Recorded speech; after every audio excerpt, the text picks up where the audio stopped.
Those who married outside of their culture, how was your experience and how did you convince your family? My family were more open to it. I know my mom probably had an idea of what my brother's wife would be like. I guess she probably hoped that she could cater to some of his creature comforts such as food and so on, but my parents were open to it.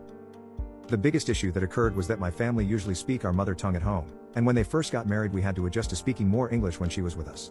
Then my brother's company went bust and he had to relocate and move into my parents'. My sister-in-law at that point was still relatively new and had some friends who had warned her about in-laws in general, and how we might try to change her.